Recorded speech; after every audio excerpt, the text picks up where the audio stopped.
Afrique du Sud, le Parlement a donné mardi le coup d'envoi d'une réforme de la Constitution. Objectif, autoriser l'expropriation sans compensation des terres agricoles au profit des Noirs, un sujet très sensible.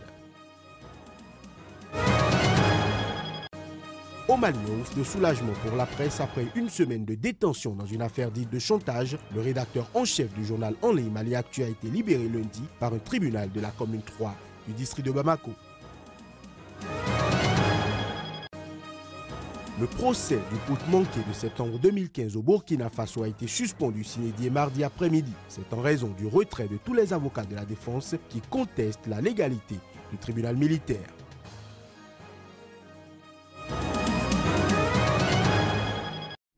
C'était là le sommaire de cette édition. À toutes et à tous, bonsoir. Le Parlement sud-africain a donné mardi le coup d'envoi d'une réforme de la Constitution pour autoriser l'expropriation sans compensation des terres agricoles, ce au profit de la majorité noire, un sujet très sensible qui agite la vie politique du pays. Les détails.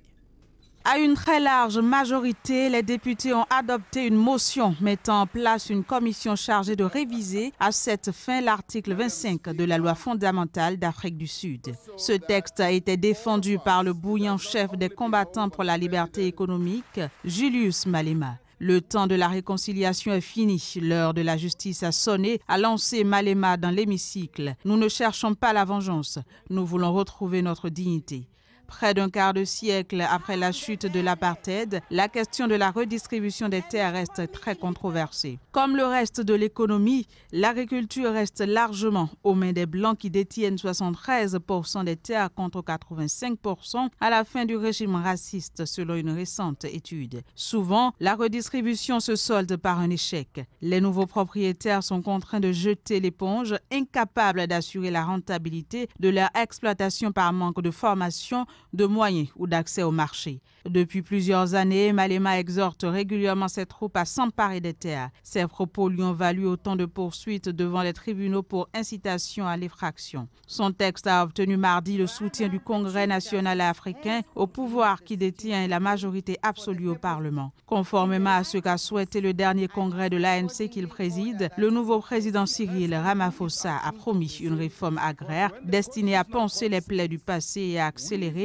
la redistribution de la terre aux Sud-Africains noirs. Le principal parti d'opposition, l'Alliance démocratique, s'est-elle opposée à la réforme, estimant qu'elle met sérieusement en danger l'économie nationale.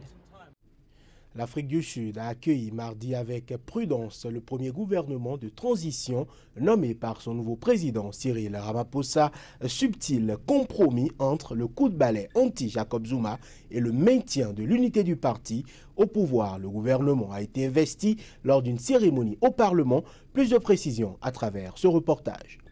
Ceux qui espéraient un grand ménage en ont eu pour leurs frais. Fidèle à sa réputation d'homme de conciliation, le chef de l'État a composé la première équipe ministérielle de son ère en respectant des équilibres politiques très fragiles. Quelques retours spectaculaires pour assurer les marchés, des départs de personnalités accusées de corruption et le maintien d'une poignée de figures de l'ancien régime. La nouvelle équipe a été investie par le plus haut magistrat du pays, le juge Mogoeng Mogoeng.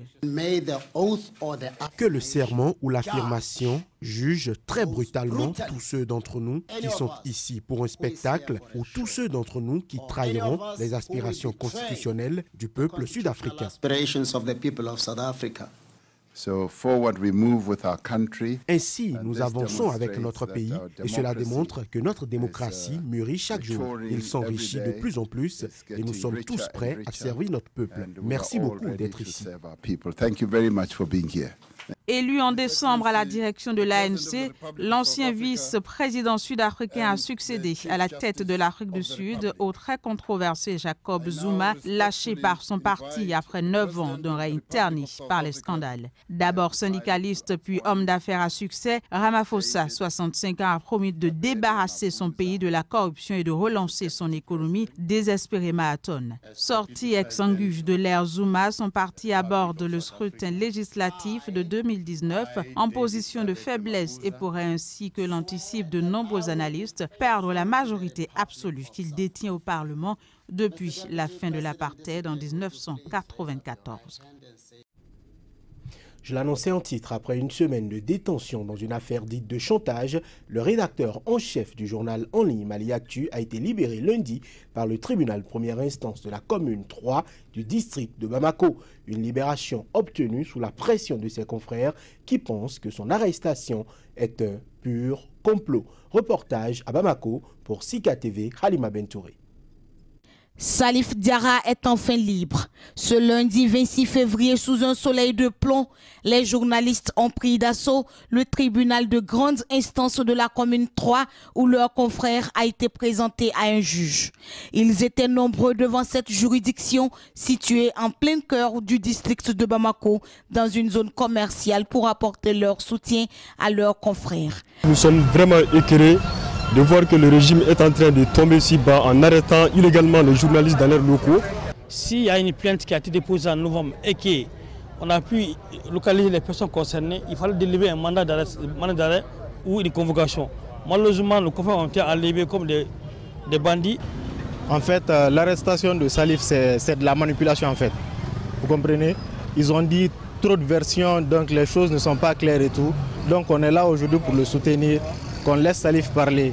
Salif Diarra, le rédacteur en chef du site d'information Mali Actu et 2 de ses collaborateurs ont été arrêtés le 21 février dernier dans les locaux du site. Ils avaient été interpellés dans une affaire dite de chantage contre le maire d'un petit village dans le cercle de Nianfouké, dans le nord du Mali. La dite plainte date de novembre 2017 et le maire en question, basé à Bamako, nous a affirmé que l'arrestation de nos confrères ne l'engage pas. Il faut dire la raison pour laquelle ils ont été arrêtés. Ils ont été arrêtés parce qu'ils ont traité une information qui concerne la vidéo d'un ministre qui a fait des choses qui ne sont pas normales. Mais ils ont traité de l'information, ils sont là pour l'information et ils ont le droit de traiter l'information tant que jusqu'à présent, le ministre ne peut pas prouver que ce n'était pas lui. C'est la raison de leur arrestation.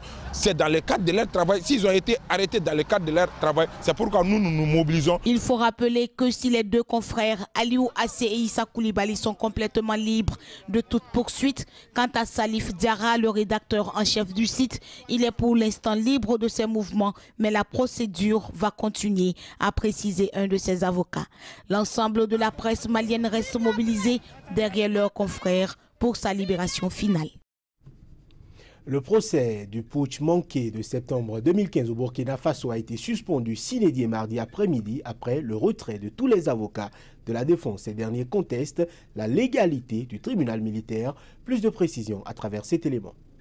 Au total, 84 accusés sont jugés par un tribunal militaire dont les généraux Gilbert Diendéré et Djibril Ipene Bassolé, cerveau présumé du coup d'État manqué qui a fait 14 morts et 270 blessés. Compte tenu de l'absence des avocats, l'audience est suspendue, a déclaré vers 15h local et GMT le président du tribunal, Seydou Ouedraogo.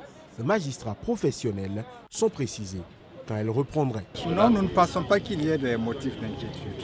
Vous savez, entre avocats, ça arrive. Avocats de la défense, avocats des parties civiles, ça arrive. Nous y attendions plus ou moins. Il faut espérer surtout que l'on ne traîne pas avant la reprise de ce procès. C'était tout à fait prévisible, comme je l'ai dit, mais c'est tout simplement confirme que ceux qui crient à la détention arbitraire et autres et qui disent qu'ils sont pendant 2 ans, 3 ans sans être jugés, montrent par là même qu'eux-mêmes ne veulent pas être jugés, montrent qu'eux-mêmes ne veulent pas répondre des Burkinabés qui sont morts et des Burkinabés qui sont blessés. Ils ne veulent pas dire pourquoi, mais ils le diront un jour.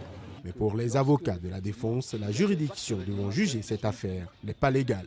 Et c'est pourquoi la loi dit que lorsque effectivement il y a des actes réglementaires qui sont pris, il faut qu'il y ait un délai raisonnable, notamment le délai de 8 jours, pour que ce soit opposable à toutes les parties. C'est-à-dire qu'il y ait un moment de publication pour que tout le monde soit informé.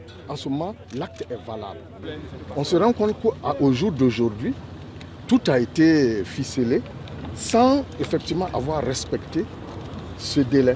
La chambre de jugement du tribunal militaire est composée de 2 magistrats professionnels et de 3 militaires ayant rôle d'assesseurs. 66 militaires et 18 civils sont poursuivis pour attentat à la sûreté de l'État, meurtre, coups et blessures volontaires ou trahison lors de la tentative du putsch du 16 septembre 2015 où des soldats du régiment de sécurité présidentielle avaient tenté en vain de renverser le gouvernement de transition mis en place après la chute du président Blaise Compaoré. Hors du continent africain, proposition du Parti communiste chinois permettant au président Xi Jinping de se maintenir indéfiniment au pouvoir, l'appareil de propagande étatique était à la manœuvre mardi pour défendre un projet vivement critiqué sur les réseaux sociaux en dépit d'une censure drastique. Les images. La proposition est à l'origine de polémiques en Chine. En effet, le Parti communiste chinois, le PCC, a proposé de supprimer de la constitution du pays la limite de 2 mandats présidentiels. Cette proposition de modification constitutionnelle, dévoilée dimanche, a suscité un tourbillon de réactions outragées, incrédules ou critiques sur les réseaux sociaux chinois. Cette politique permettrait à Xi Jinping, président de la République populaire depuis 2013, de rester à la tête du régime autant qu'il le souhaite. En dépit d'une censure prompte à supprimer les messages négatifs, nombre d'internautes continuaient mardi d'exprimer leur effroi sur plusieurs plateformes. De son côté, le China Daily, quotidien officiel anglophone, a défendu mardi la fin de la limitation des mandats présidentiels, la jugeant nécessaire pour perfectionner le système de gouvernance du parti et de l'État. Le journal vante les réalisations économiques et politiques menées sous la ferme direction du PCC, qu'il s'agirait donc ainsi de renforcer. Pour le Global Times, quotidien officiel auto-nationaliste, la modification constitutionnelle correspond à une nouvelle ère du socialisme chinois. En Grande-Bretagne, c'est au son des Beatles que de nouveaux citoyens britanniques s'apprêtent à prêter allégeance à la reine Elisabeth II et à grossir les rangs des ressortissants de l'Union européenne. Ce faisant, ils espèrent assurer leur avenir au Royaume-Uni. Ceci après le Brexit. Reportage. Aujourd'hui, Almudena va devenir une citoyenne britannique. C'est l'aboutissement d'un processus entamé il y a plusieurs mois pour cette mère de famille d'origine espagnole. Et même si elle vit à Londres depuis près de 20 ans, ce n'est qu'après le vote du Brexit qu'elle a entrepris la démarche de naturalisation. Jusqu'au référendum, je n'avais jamais pensé à prendre la citoyenneté britannique. En tant qu'Européenne, je me sentais très à l'aise ici.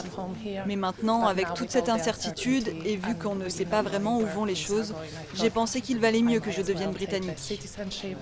Comme elle, de nombreux ressortissants de l'Union européenne ont décidé de franchir le pas.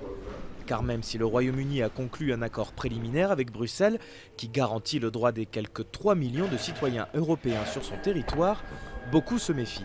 Résultat, plus de 38 000 Européens ont demandé la nationalité britannique en 2017 contre seulement 15 000 en 2016.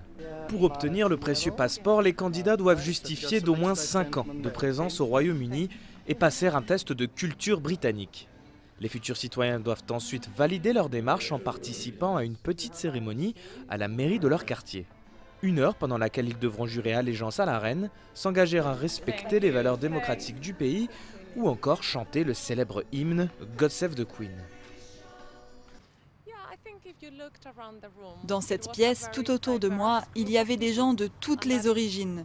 Et c'est ce que j'aime en Grande-Bretagne. C'est un pays très accueillant, surtout à Londres. Et je pense que c'est ce qu'on a vu aujourd'hui.